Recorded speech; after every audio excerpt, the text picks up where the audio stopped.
This is getting ridiculous. I'm actually trying out some ways to hide my face, but I'm not really sure if it's working. I mean, at this point I really should just show my face, but I think it's quite fun to be this dramatic in this video, because this video is actually quite dramatic, because I'm going to share some of my unpopular, I think some of these opinions aren't that unpopular, but yeah, I'm just going to share my unpopular opinions on some topics about different animals or just pet care in general. Oh, and before we start, I actually want to quickly say, remember, I'm a person, I have feelings. If you don't agree about certain things that I say in this video, you can respectfully disagree and tell me in the comments. I am willing to have a conversation, but please don't go around like, oh my god, you dumbass, ugly mother. And also, I realize that some of these opinions can change in certain situations. For example, imagine I say that I am completely against breeding dogs. I'm not. Just imagine, okay? That obviously wouldn't apply for like service animals that are specifically bred for a certain task. You know what I mean? Like, these opinions can vary and they are very personal to my own experiences. So like I said, if you have anything against what I'm saying in this video, just be respectful. Love you. Also, this might give me some pretty privilege where people aren't going to attack me because I look fancy. I'm joking. But speaking of pretty privilege, let's start off with my first unpopular opinion. Huskies and Akita Inus have pretty privilege. My god, I can't stand them. Huskies are like children. They're nice when they aren't yours. Beautiful, beautiful dogs, and I'm sure they can accomplish a lot of things. I just don't have the patience for their stubbornness and for the screaming. Let's just keep going on the topic of dogs. Bulldogs, pugs, Pekingese, what's the plural of Pekingese? Pekineses? I don't know. You know those breeds where they just look like they slammed headfirst into a window? They shouldn't be bred. That doesn't mean that if you own a dog like that right now that I would just go up to it and shoot it like they're still dogs. I love them. But it just hurts to look at them, you know what I mean? It's like, poor thing is just existing and having an asthma attack. And it's all just for human entertainment and oh my god, they're so cute. Also, same thing goes for cats. Like, I'm not only talking about dogs, like in general. Cats that have those squished noses, even horses, you know, Arabians, when they are overbred, they look so incredibly ugly and those poor things can't even breathe properly. I'm really baffled at what we are doing to certain animals. And yeah, I just think those poor things shouldn't be bred because they are just suffering.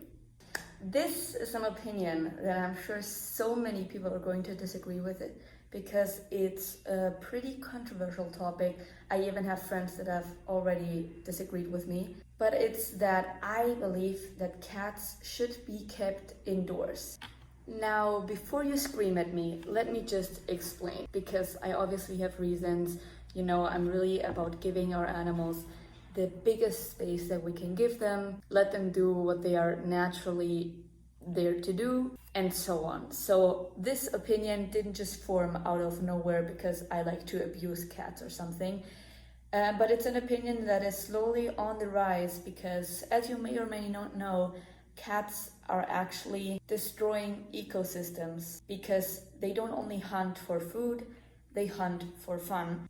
And there are so many cats, especially in countries where even wild cats aren't native, where the cats are now basically eradicating bird species, killing reptiles and other animals. And it's really becoming such a big problem that, for example, in Australia, people are starting to specialize in being cat hunters. So if you don't keep your cat inside, maybe they won't return home after a quick stroll through the neighborhood, you know?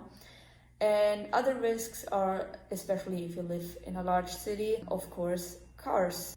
And then another big problem, like it doesn't even matter if you live in a big city, something that's extremely common is FIV.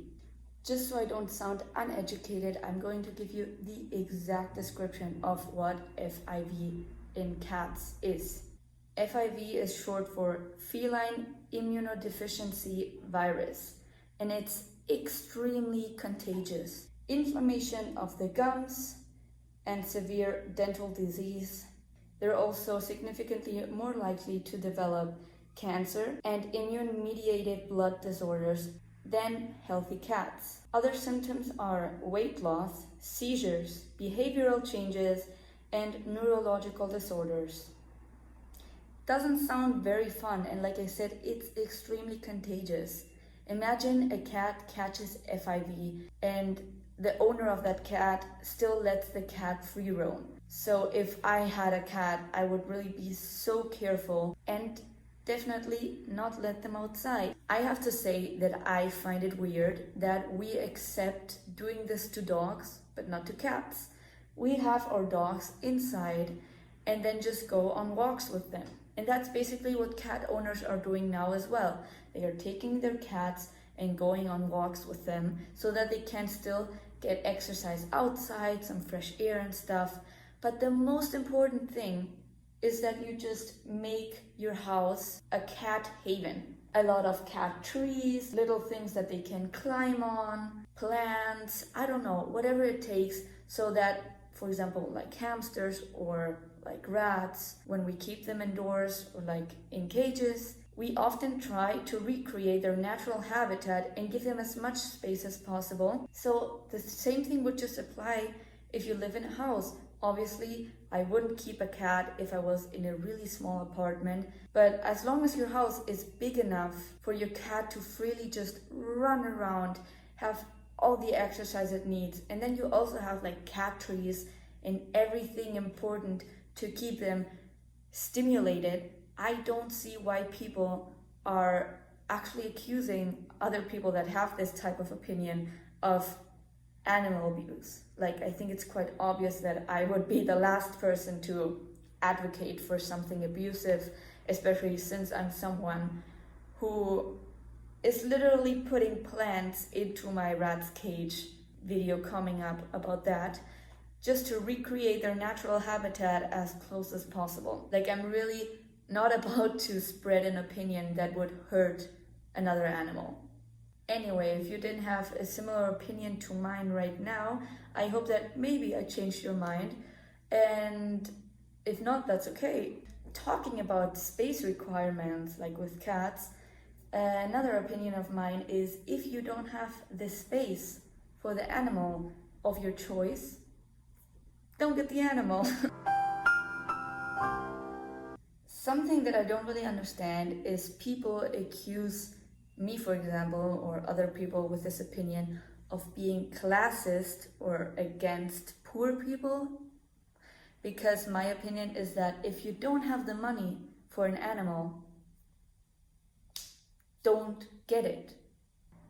That doesn't mean that I am trying to disrespect poor people or that I'm classist somehow. I do realize that I have a lot of luck and a lot of privilege to be able to grow up in an environment where my parents are able to support me financially, especially in the things that I love. But the amount of people I have seen on like GoFundMe or on TikTok begging people for money because their animals suddenly had to go to the vet and they can't afford it.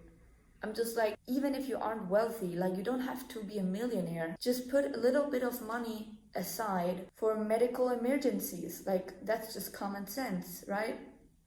Or so I thought. This is an opinion that I touched on in my video about TikTok animal abuse. And it's that I personally think that if you're a parent and your kid is asking you for a pet and you agree to get the pet, you should get informed as well. Because especially if it's a younger kid. Like, for example, I am now turning 17. I think it's dumb to tell my parents now that they should get educated. It's my job. But you know what I'm talking about. Like young children. They don't know the concept of researching. Or maybe they do. I mean, there are some really great children that are very mature at like 12 years old or something, where they actually look at videos, learn from them and stuff. But you know what I mean? There are some children that just look at the cute hamster and say, oh my god, I want a hamster, you know what I mean? And they don't get informed. So I think like even if your daughter or son or tells you, I want this pet, and even if they say, I have researched, you as a parent should research a little bit as well. I'm not even trying to criticize children because that's just a part of growing up. I'm just saying that that's why, as a parent, just a quick Google search, which is also my next opinion. Google is free. Use it. It's such a great tool. And really, I am so thankful every day. I just think about the fact that I can just take my phone. I have my rats on here. Look at them. I can just take my phone and research about whatever I want. So I have, of course, the luck that I'm German, so I just search it in German, and the animal care is basically correct there, so I am lucky in that aspect. But I would just look at different sources, see if what they're telling you is true, and like I said, Google is free, use it. This is something that I think more people are actually going to agree on, which is I don't understand people that get angry at other cultures for eating animals that are considered pets in the West. Now, let me explain. For example, if I have a dog, I have an emotional connection with the dog. If I have a cow, I have an emotional connection with the cow. And if I have a pig, I also have an emotional connection with the pig. That doesn't change that these animals can be eaten and that some cultures have actually some dishes around eating those pets. And to be like, oh my god, Chinese people are cruel for eating dogs. And you're not cruel for eating a cow?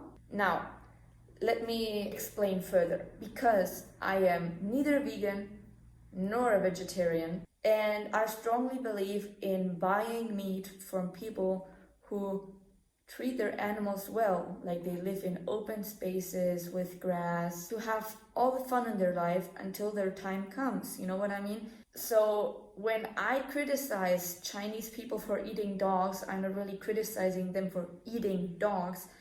I'm criticizing them because of how they treat the dogs before they're eaten. Like, have you seen those videos? They're absolutely horrifying. I think it's always important to remember that many people hold this type of opinion because we always think of dogs like the emotional connection that dogs and humans have with each other, but we often forget that humans can have the same connection with cows, with pigs, with chickens and stuff like that. But yeah, I don't know if I talk too much. Probably I do, but that's just my opinion on the whole meat eating industry and also eating animals that are more seen as a pet.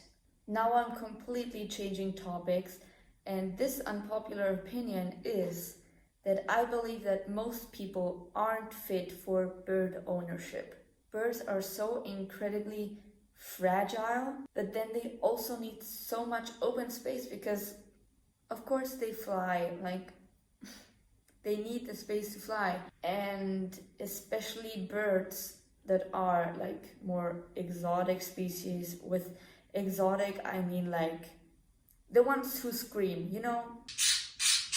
I just don't think that they are pets that many people actually keep in an environment that is actually good for them. And just like with hamsters, like the bird industry is so incredibly toxic. There are so many abusive and small cages that I'm just like, no. To finish up this video, I just want to say that my last unpopular opinion is that if you aren't subscribed to me, my rats are allowed to pee on you. Sorry, I'm annoying. But if you want to keep seeing my annoying face, maybe even without the mask, and you're also interested in animal content, especially about rodents, then consider subscribing to me. Maybe drop a like, and I'll see you guys next week. Bye!